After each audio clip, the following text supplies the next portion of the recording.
Hi, it's Jen Rubin, editor-in-chief of The Contrarian. If it's Monday, it must be Pablo Torre. Pablo, welcome. There's so much going on, Jen. Where should we Yeah. begin? Where can we begin? In politics, in sports, in life. By the way, you're not coming from a war-ravaged city like Portland, are you? Is everything quiet where you are? I am in the active war zone that is Manhattan. And so it's just Ah, very it's we're all under siege, Jen. I We're all know, under I siege. know, Yeah. I know. Mostly from the administration, but that's for another part of the conversation. Yes. Let us start with your nonstop news breaking coverage of Steve Ballmer, the Clippers. What have you got now? Yeah, I want to phrase this in the way that I must, which is there is so much more than I can possibly tell you in this lovely tee up from you, Jen. Yeah. It's in the new episode of the show out today.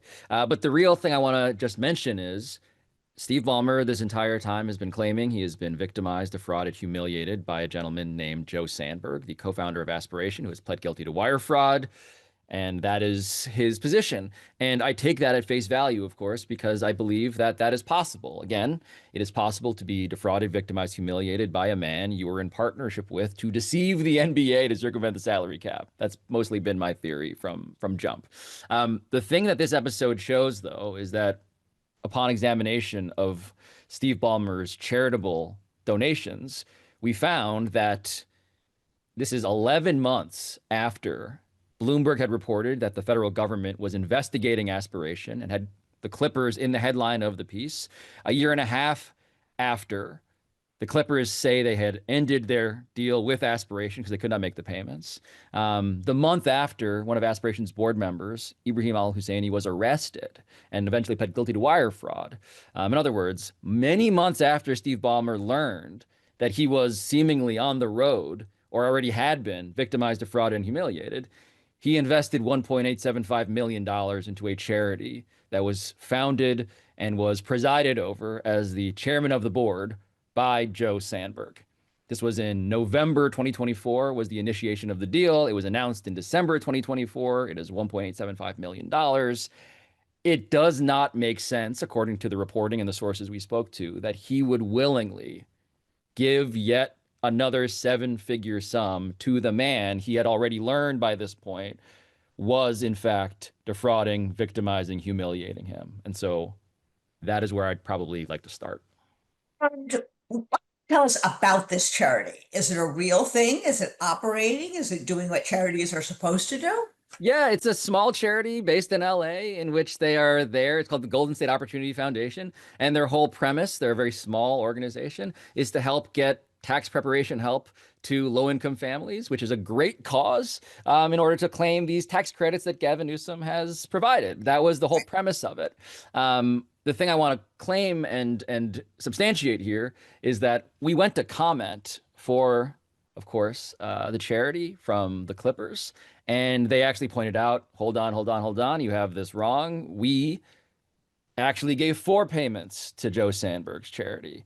And of course, when you go back through the timeline, you realize, oh, wait a minute. Okay, so what they're saying is the first payment was actually January 1st, 2018. And that this was merely the fourth in a series of payments. To which I then raised the question. I guess there are two questions. One is, why did you continue to make the payments after you had learned that the founder, the man who solicited the initial investment, was the man defrauding, humiliating, victimizing you, Steve Ballmer? One question. The second question is, so wait a minute. So all of that is to say that you and Joe Sandberg then first connected.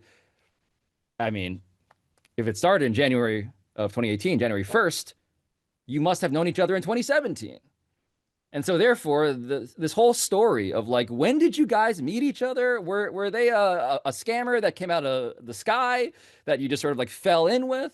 Or was this somebody that you actually may have known for almost 4 years longer than has been publicly acknowledged? And if that's the case, then I think it's probably worth looking into the depth of that relationship and where it started and how closely you guys trusted each other in order to potentially, according to my reporting, conduct a cap circumvention scheme that had a twist, which was that you, Steve Ballmer, were in fact going to be defrauded. And you've been in a bit of a feud of late. As this made a difference in your conversation with Mark Cuban? Has he kind of backed off? Has he seen the light? Has he realized he's out kind of on a limb? He is the most vocal member of Team Balmer, as he's called himself, in ways that continue to, frankly, baffle the rest of the NBA that at least talks to me. It's Yeah, funny, Jen, like the NBA overall here is very careful and cautious and yeah, afraid, frankly, to weigh in on this active right, investigation. Um, frankly, for reasons that, in my purview, have been expressed as fears of reprisal from the league itself. Meanwhile, the minority owner of the Mavericks, 27% owner, Mark Cuban, used to be the majority owner, of course, Shark Tank and all. He's the minority owner still today.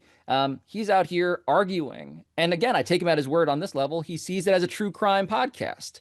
Except in this case, I don't know if that fully, adequately, rationally explains why he is so devoted to expending, again, this morning, it turns out, thousands of new words about this. So, my investigation continues. I have invited Mark onto the show again. I believe we're going to work out a date for him to possibly visit us in studio. We expect and anticipate that he's a man of his word. So we'll see. uh-huh. Well, I would just throw out two potential items. One is billionaires kind of stick around with billionaires. They tend to circle the There is wagons. that. And the other is that once a billionaire says something, he tends to dig in because billionaires are not humble people who admit error and who are willing to say, I got that wrong. There's the word that's been used is a term from the world of poker. An NBA executive told me this. They described Mark Cuban as pot committed, as in he's all in. He is so obviously the one major voice proclaiming that he is right about this story that there is no move other than to dig deeper.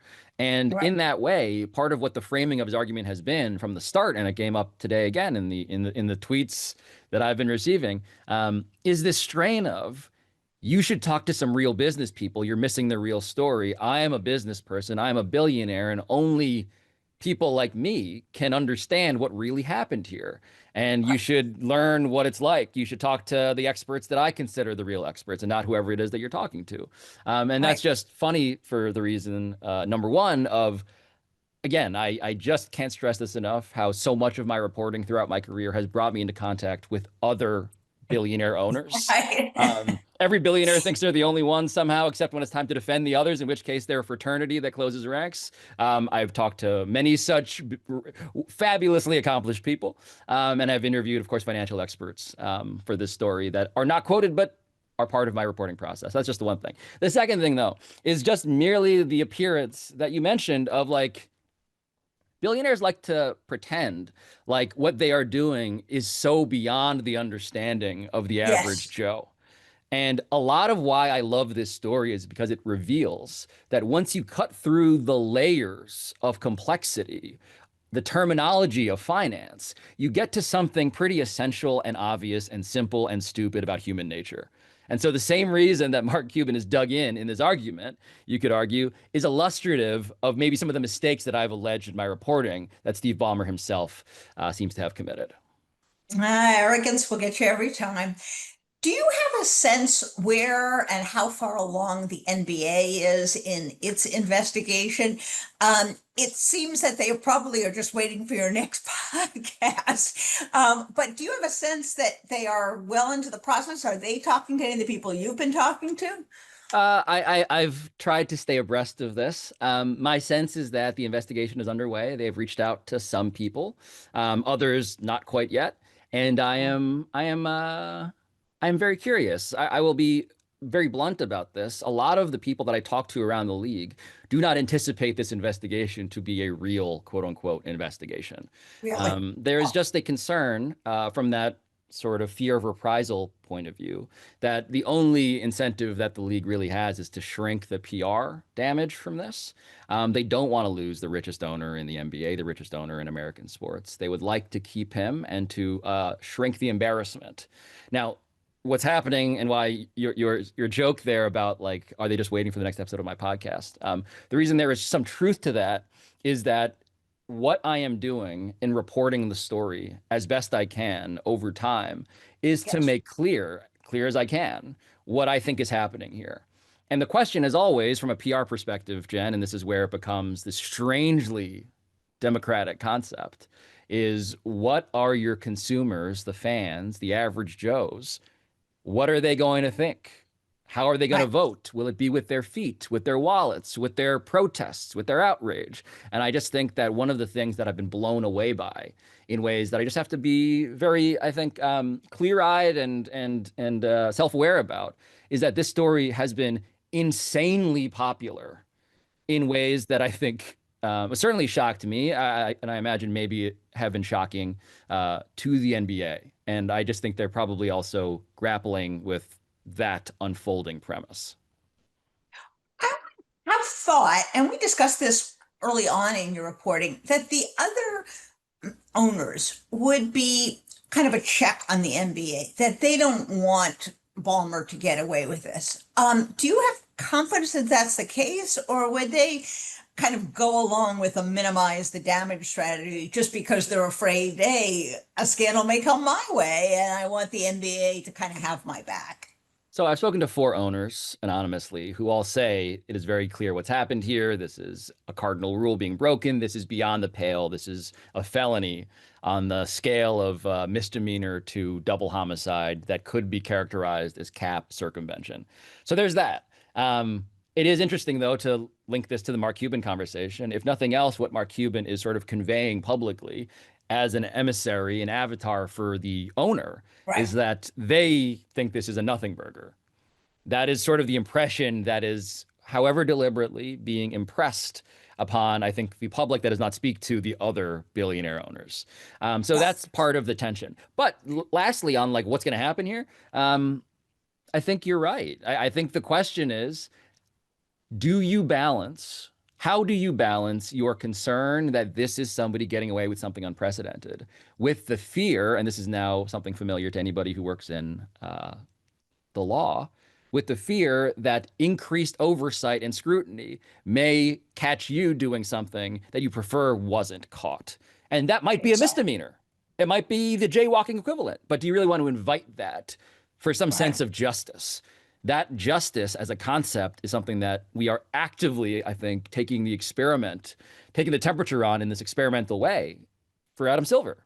It's his job to be the scales of justice in that regard. I am, I don't want to say dreading, maybe anticipating, fearing that we're going to get a lot of weasel words in the end of the day. They showed bad judgment in. They failed to investigate properly.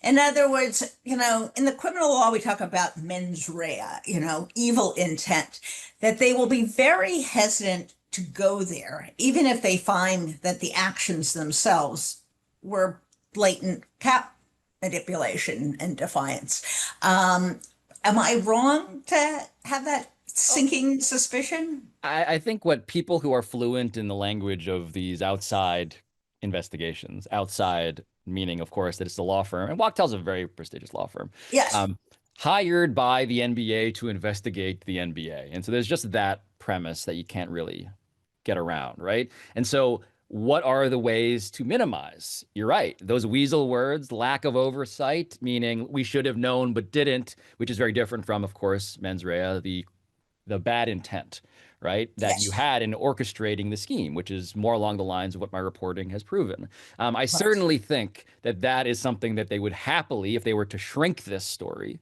happily cling to. But then, of course, the question for those who are consuming the story and for those who are reporting the story, if anybody else wants to get in the pool on this, is can you assemble timelines of decisions that make it farcical that you are making such decisions without knowledge that you are going to claim using those weasel words that you should have had but didn't? At what point is it clear that you actually knew enough? And that is the reporting project that I am undertaking still today. Oh, we're going to continue to follow it. It is among the most fascinating recent sports stories. because as always with sports, it involves the law, it involves greed, it involves PR, it involves public opinion, it involves the assumption that we should all have level playing fields, that everyone should play by the rules. Yeah. So it has it all. Let us shift gears to the Ryder Cup, which has so many elements that are fascinating. Let's start with one. America arguably has the greatest golfer in the world, maybe of this generation, and a bunch of other golfers that are superior. And yet, for 2 days, they seem to not really show up to play. How do you have such an underperformance? Are we to attribute this to a lack of caring that kind of team sports isn't in the lifeblood of American golfers? How do you explain this? Yeah, it's a great cultural question, a great psychology question, and culture and Yeah, psychology tend to come up whenever we talk golf because this is an individual sport in which now in the Ryder Cup setting, of course, it is a team sport in which you're right. all working together. And by the way, you are bound by something resembling, of course, a geopolitical team, Europe Yeah. versus the United States. Who cares more about which? I would say that big picture, something that America has always struggled with in the Olympic context Yeah. is the question of does this mean as much to you Americans as it does to those from other places around the world? Yeah.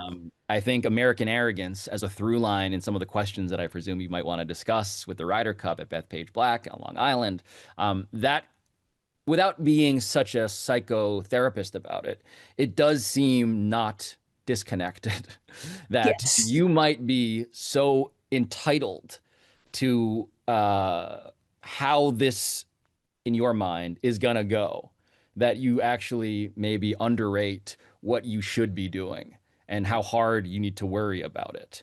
Exactly. That's part of what I consider a theory of this case.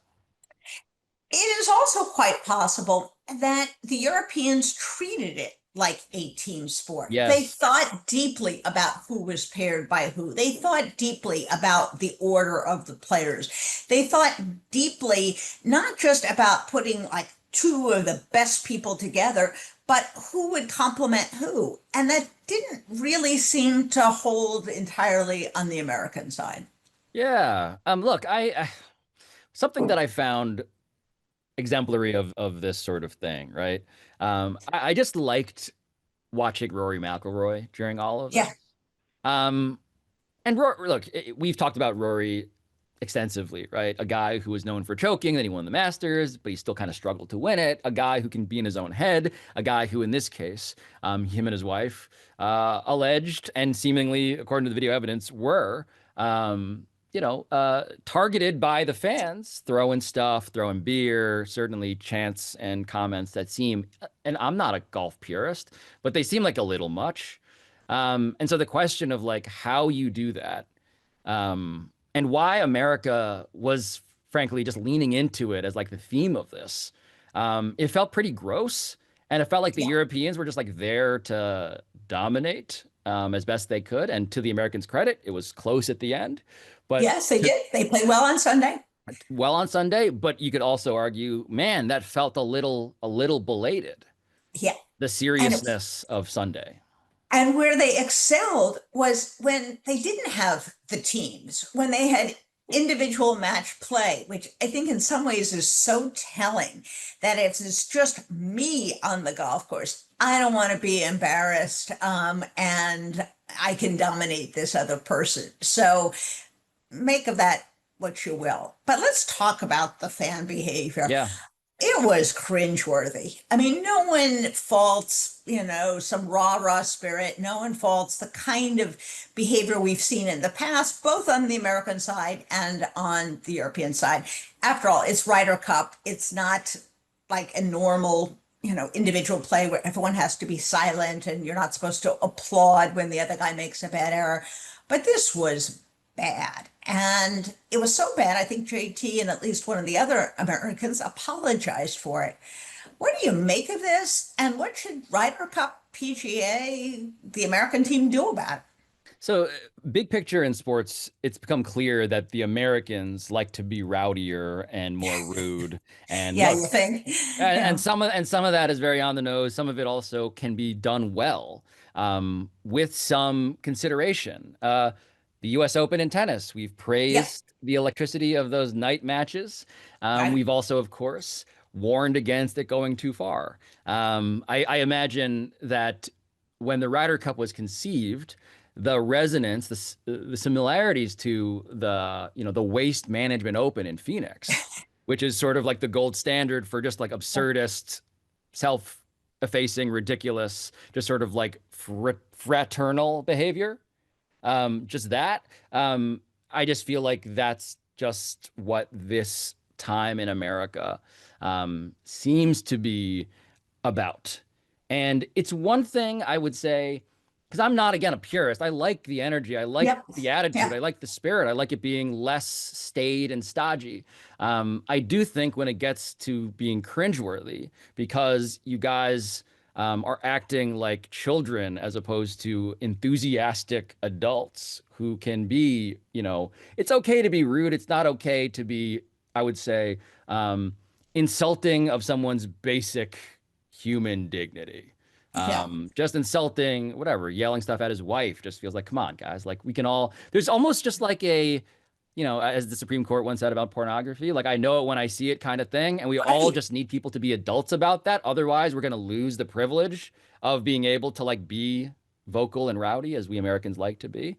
And then all of that packaged inside of this loss Yeah. felt like, again, the metaphor for where we are in the United States, just like people yelling, thinking they're the best and not backing it up with performance. Exactly.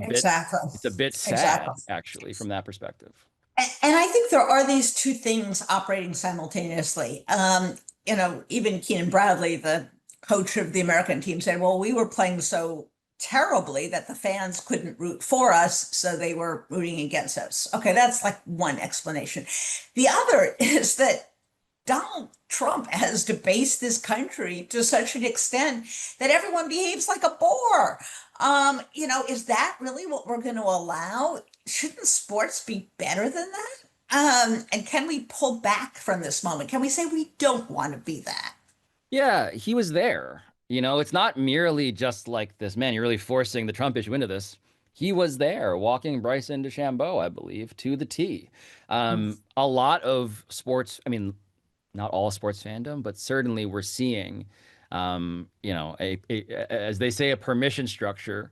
If Yes. that guy at the very top behaves this way, why would I be concerned if I, at this level, I'm Yes. gonna do something quite similar? Um, Right.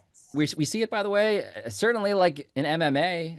I was Yeah. just seeing Dana White talk on 60 Minutes about how they're doing this MMA fight, UFC, at the White House on the South Lawn. And I like combat sports. I'm a guy who likes boxing. I will report on MMA. I think there is beauty and sophistication. And by the way, you don't even need beauty and sophistication for it to be a good sport, but Right. those actually have some more than people might realize. All of which is to say that when all of it gets repackaged and literally sold by Donald Trump, it's pretty not coincidental to me that the culture around sports resembles the culture around him. Right, exactly. There's a grossness, a coarseness, did you really have to do that to the White House I kind know. of a sense between the literally fighting on the White House lawn, the garish decoration or redecoration of the Oval Office, and the new ballroom, which apparently would swamp the White House itself. And we tend to forget. Remember, it was a Tesla showroom for a bit there when, That's right. That's when right. Musk was in favor. So there is nothing that he will not do to the people's house. As we reach the end of our time, let's talk baseball. Yeah. Um, Baseball playoffs are underway. As always, we move to the time of the season where many of us who have gotten interested in baseball but kind of lost the plot reawaken and perk up because the season's been so long and now the fun really kind of begins. what's your take on kind of how the teams are going into this and whether we're perhaps in for some surprises? A lot of teams that were expected much of, at least during the regular season, did not perform. Yeah, it's funny to see the Dodgers as a wild card team. Yeah. That's amusing. Look, what I'm looking forward to in the immediate near term is, of course, Yankees Red Sox. There Yes. is I mean, a dream and a nightmare in that, right? So amazing that you get Yankees Red Sox, which is by far, by the way, for those not familiar with with the sports television ratings, by far the most popular pairing of baseball teams every year. Right. And so you get that for your wild card series. It's best of three.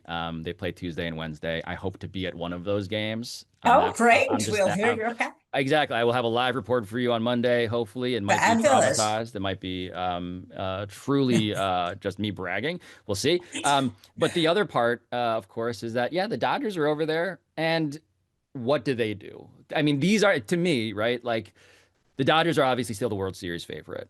But I was just seeing like in the odds and some of the mathematical Yeah. calculations, the Mariners are really, I mean, look, they check out. Big dumper, Cal Raleigh hitting 60 home runs. They're a really good team.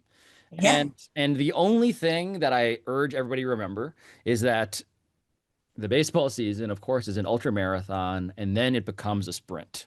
And Yes. so at that point, you're dealing truly with a scenario where you kind of got to ignore what happened in the regular season.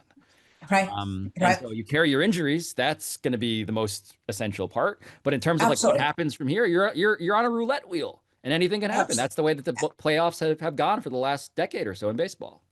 And speaking of the Dodgers, I think it was kind of symbolic, perhaps, that we saw that and we talked about that wonderful celebration for Kershaw's last game at Dodger Stadium in the regular season.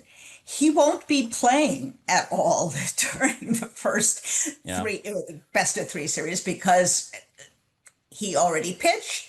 At most, he would come in off the bench. If they can't get past that series, like really, what's the point?